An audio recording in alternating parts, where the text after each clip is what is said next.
Price lord, ನಿಮ್ಮೆಲ್ಲರಿಗೂ ವಂದನೆಗಳು.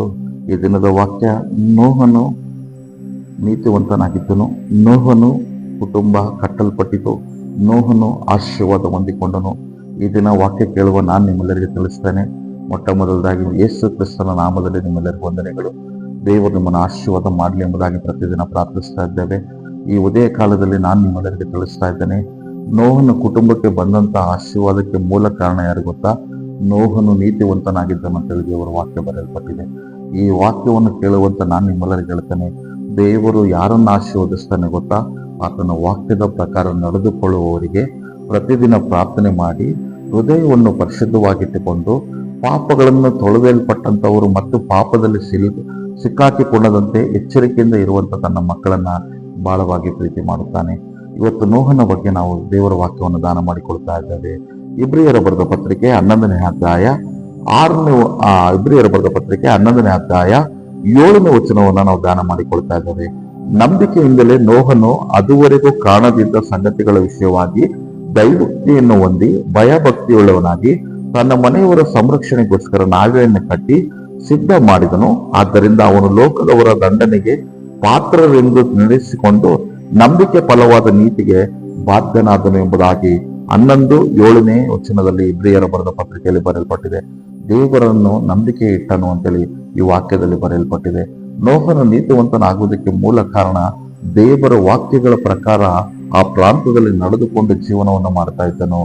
ಆ ನಂಬಿಕೆಗೆ, ಆ ನೀತಿಗೆ, ಆತನ ವಾಕ್ಯದ ಪ್ರಕಾರ ಪರಿಶುದ್ಧವಾದಂತ ಮಾರ್ಗದಲ್ಲಿ ನಡೀತಾ ಇರುವಾಗ ದೇವರು ಆ ಪಟ್ಟಣದಲ್ಲಿ, ಆ ಸ್ಥಳದಲ್ಲಿರುವಂತಹ ಜನರ ಮಧ್ಯದಲ್ಲಿ, ಎಲ್ಲರ ಮಧ್ಯದಲ್ಲಿ ಆತನನ್ನೇ ಆರಿಸಿಕೊಂಡು ಮಾತನಾಡಿದನು, ದರ್ಶನವನ್ನು ಕೊಟ್ಟನು. ಆ ದರ್ಶನವನ್ನ ನೋಹನು ನಂಬಿದನು. ಇವತ್ತು ವಾಕ್ಯ ಕೇಳುವ ನಾನು ನಿಮ್ಮೆಲ್ಲರಿಗೆ ಹೇಳ್ತೇನೆ, ಸೇವಕರುಗಳು, ಸಭಾಪಾಲಕರುಗಳು, ಗುರುಗಳು, ಸುವಾರ್ತಿಕರು ನಿಮಗೆ ದೇವರ ವಾಕ್ಯಗಳನ್ನು ಹೇಳುವಾಗ ಶ್ರದ್ಧೆಯಿಂದ ಕೇಳಿರಿ. ದೇವರ ವಾಕ್ಯಗಳು ನಿನಗೂ ಕೂಡ ಮಾತನಾಡುತ್ತಾನೆ. ರಾತ್ರಿ ಕನಸಿನಲ್ಲಿ ಕೂಡ ದೇವರು ಮಾತನಾಡುತ್ತಾನೆ. ಬೈಬಲ್ ಓದುವಾಗ ದೇವರು ಮಾತನಾಡುತ್ತಾನೆ. ಅಥವಾ ನೀನು ಹೋಗುವಾಗಲೂ ಬರುವಾಗಲೂ ಯಾವುದೋ ಗೋಡೆಗಳ ಮೇಲೆ ಅಥವಾ ಯಾವುದೋ ಒಂದು ಬೋರ್ಡ್ಗಳ ಮೂಲಕ ದೇವರ ವಾಕ್ಯಗಳು ನಿನ್ನನ್ನ ಎಚ್ಚರಿಸದೆ ಮಾತನಾಡ್ತಾನೆ ಅನ್ನೋದನ್ನು ಕೂಡ ನೀನು ಮರಿಬೇಡ. ಅಂದು ನೋಹನಿಗೆ ದೇವರು ದರ್ಶನವನ್ನು ಕೊಟ್ಟಾಗ ಆ ವಾಕ್ಯಗಳನ್ನು ನಂಬಿದನು. ಇಲ್ಲಿ ವಾಕ್ಯ ಕೇಳುವ ನಾನು ನಿಮ್ಮೆಲ್ಲರಿಗೆ ಹೇಳ್ತೇನೆ, ಈ ಉದಯ ಕಾಲದಲ್ಲಿ ದೇವರನ್ನ ನೀನು ನಂಬಿಕೆ ಇಡಬೇಕು. ಆತನ ದರ್ಶನವು ನಿಜವಾಗ್ಲೂ ನೆರವೇರ್ತದೆ. ಆತ ನಿನ್ನನ್ನು ಹೆಸರಿಡಿದು ಕರೆದಿದ್ದಾನೆ, ಮಗಳೇ ಹೆಸರಿಡಿದು ಕರೆದಿದ್ದಾನೆ. ಹಾಗಾದ್ರೆ ಯಾಕೆ ಪಾಸ್ಟ್ರೆ ಕಷ್ಟಗಳು, ದುಃಖಗಳು, ಇನ್ನೂ ಸಮಸ್ಯೆಗಳಂದ್ರೆ ಅದು ನಿನ್ನ ಆಶೀರ್ವಾದಕ್ಕಾಗಿ, ನಿನ್ನ ಬೆಳವಣಿಗೆಗಾಗಿ, ನಿನ್ನ ನಂಬಿಕೆಯ ಸಾಕ್ಷಿಯನ್ನು ಜನರು ತಿಳಿದುಕೊಳ್ಳಬೇಕಾಗಿಯೇ ನಿನ್ನ ಜೀವಿತದಲ್ಲಿ ಅನೇಕಾರು ವಿಷಯಗಳಲ್ಲಿ ಹೋರಾಟ, ಸಮಸ್ಯೆಗಳು ಬರ್ತದೆ. ಅದು ಹಿತಕ್ಕಾಗಿ ಬರ್ತದೆ ಹೊರತು ನಿನ್ನ ಶಾಪಕ್ಕಾಗಿ ಅಲ್ಲ, ಅದು ಸಂತೋಷಕ್ಕಾಗಿಯೇ ಬರುವಂತದ್ದಾಗಿದೆ ಪರೀಕ್ಷೆಗಳು. ಆದರೆ ಒಂದು ವಿಷಯವನ್ನು ನೀನು ಅರ್ಥ ಮಾಡಿಕೊಳ್ಳಬೇಕು. ಈ ದಿನ ನೋಹನಿಗೆ ದೇವರು ದರ್ಶನವನ್ನು ಕೊಟ್ಟನು. ದೇವರು ಹೇಳಿದನು, ಒಂದು ನಾವೆಯನ್ನ ಸಿದ್ಧ ಮಾಡು ಎಂಬುದಾಗಿ. ಅದು 3 ಅಂತಸ್ತಿನ ನಾವೆಯನ್ನ ನೀನು ಕಟ್ಟಬೇಕೆಂಬುದಾಗಿ ದೇವರು ಹೇಳಿದಾಗ ಆತನು ತಾಚು ತಪ್ಪದೆ ಮಾಡೋದಕ್ಕೆ ಆತನು ಸಿದ್ಧನಾದನು. ನಿಮಗೆ ಇನ್ನೂ ಕ್ಲುಪ್ತವಾಗಿ ಹೇಳೋದಕ್ಕಾಗಿ ಆದಿಕಾಂಡ 6ನೇ ಅಧ್ಯಾಯ ನಿಮಗೆ ತಿಳಿಸ್ತಾನೆ. ಆದಿಕಾಂಡ 6ನೇ ಅಧ್ಯಾಯ 1ನೇ ವಚನದಿಂದ ನಾವು ಕೆಲವು ವಚನ ನಾನು ನಿಮ್ಗೆ ತಿಳಿಸೋದಕ್ಕೆ ಇಷ್ಟಪಡ್ತೇನೆ. ಯಾಕೆ ಜಲಪ್ರಳಯ ಬಂತು ಆ ಪಟ್ಟಣದಲ್ಲಿ, ಯಾಕೆ ಆ ಪಟ್ಟಣದಲ್ಲಿ ನೋಹನು ನೀತಿವಂತನಾದನು ಎಂಬುದಾಗಿ ಒಂದು ಸಣ್ಣದಾಗಿ 1, 2, 3, 4 ವಚನಗಳನ್ನು ಮಾತ್ರ ನಿಮಗೆ ತಿಳಿಸ್ತಾನೆ. ಭೂಮಿಯ ಮೇಲೆ ಜನರು ಹೆಚ್ಚುತ್ತಾ ಅವರಿಗೆ ಹೆಣ್ಣು ಮಕ್ಕಳು ಹುಟ್ಟಲು ದೇವಪುತ್ರರು ಮನುಷ್ಯ ಪುತ್ರಿಯರ ಸೌಂದರ್ಯವನ್ನು ನೋಡಿ ತಮಗಿಷ್ಟರಾದವರನ್ನು ಹೆಂಡರನ್ನಾಗಿ ಮಾಡಿಕೊಂಡರು.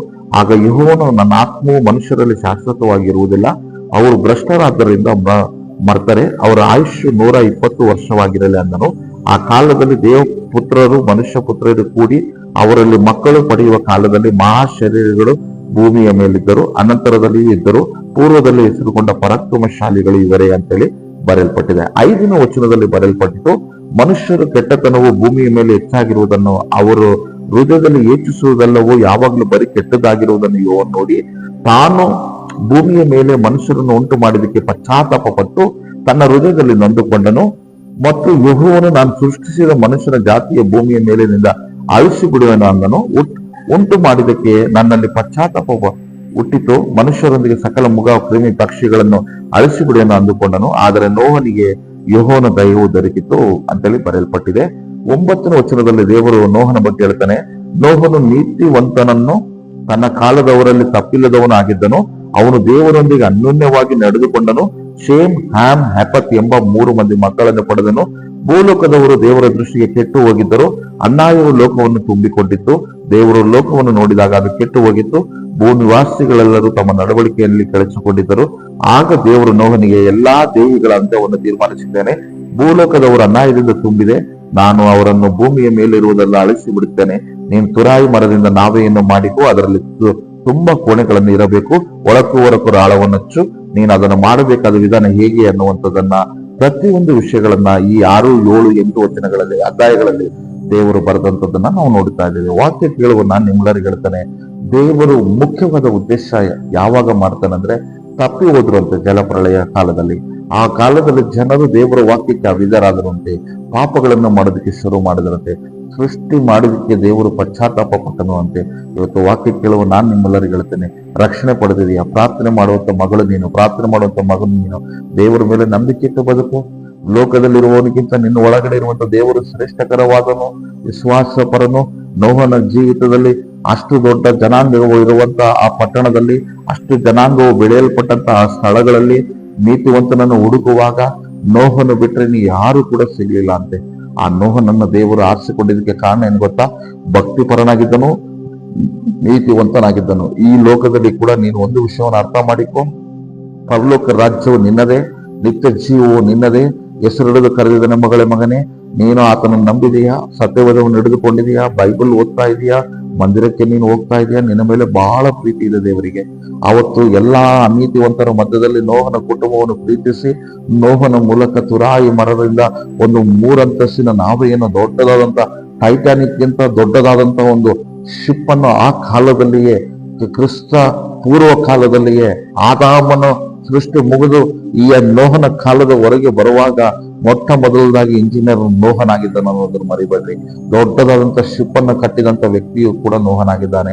ಅದನ್ನ ಕಟ್ಟುವುದಲ್ಲದೆ ತನಗಿರುವ 3 ಮಕ್ಕಳನ್ನ, ಕುಟುಂಬಸ್ಥರನ್ನ, ಹೆಂಡತಿಯನ್ನ ಸುಮಾರು ಅನೇಕ ವರ್ಷಗಳ ಕಾಲ ದೇವರ ವಾಕ್ಯಗಳನ್ನು ಬೋಧಿಸಿದನು. ದೇವರು ಜಲಪ್ರಳಯವನ್ನು ತರುತ್ತಾ ಇದ್ದಾನೆ. ದೇವರು ಲೋಕದಲ್ಲಿ ಮನುಷ್ಯ ಸಂತತಿಯನ್ನು ನಾಶ ಮಾಡುತ್ತಾ ಇದ್ದಾನೆ. ಪಶ್ಚಾತ್ತಾಪ ಪಡ್ರಿ, ಮಾರು ಮನಸ್ಸು ಹೊಂದಿಕೊಳ್ಳಿರಿ, ಬನ್ನಿ ಈ ನಾವೇ ಒಳಗಡೆ ಸೇರಿಕೊಳ್ಳೋಣ ಅಂದಾಗ ಯಾರು ಕೂಡ ನಂಬಲಿಲ್ಲ ಅಂತೆ. ಕೊನೆಗೆ ಆ ನೋಹನ ಕುಟುಂಬ ಮಾತ್ರ ನಾವೇ ಒಳಗಡೆ, ಕೆಲವು ಪಕ್ಷಿಗಳು, ಪ್ರಾಣಿಗಳು, ಜಂತುಗಳು ಸೃಷ್ಟಿಸಲ್ಪಟ್ಟಂತ ಕೆಲವೆಲ್ಲವೂ ನಾವೇ ಒಳಗಡೆ ತೀರ್ಪಿಸಲ್ಪಟ್ಟು ಅದ್ಭುತವಾಗಿ ಒಂದು ದೊಡ್ಡ ಜಲಪ್ರಳಯ ಉಂಟಾಯಿತು. ಅನೇಕ ದಿನಗಳ ಕಾಲ ಆ ನಾವೆ ಒಳಗಡೆ ಕಟ್ಟಲ್ಪಟ್ಟಂತ, ನೋಹ ಕಟ್ಟಿದ ಆ ನಾವೆಯ ಮನೆ ಒಳಗಡೆ ಅವರು ರಕ್ಷಿಸಲ್ಪಟ್ಟರು. ಅವರು ನೀತಿಯ ಫಲವನ್ನು ಕಂಡುಕೊಂಡ್ರು. ಅದರ ಕಾರಣ ಏನಂದ್ರೆ, ದೇವರ ವಾಕ್ಯದ ಪ್ರಕಾರ ನೀನು ಬದುಕು ಮಗಳೇ, ದೇವರ ವಾಕ್ಯದ ಪ್ರಕಾರ ನೀನು ಬದುಕು ಮಗನೇ. ದೇವರು ನಿನ್ನ ಕುಟುಂಬವನ್ನು ಕಟ್ಟುತ್ತಾನೆ, ನಿನ್ನ ಸೇವೆಯನ್ನ ಕಟ್ಟುತ್ತಾನೆ, ನಿನ್ನ ಪ್ರಾರ್ಥನೆ ಕೇಳುತ್ತಾನೆ, ನೀನು ಹೋಗುವಾಗಲೂ ಬರುವಾಗಲೂ ಕಾಪಾಡುತ್ತಾನೆ.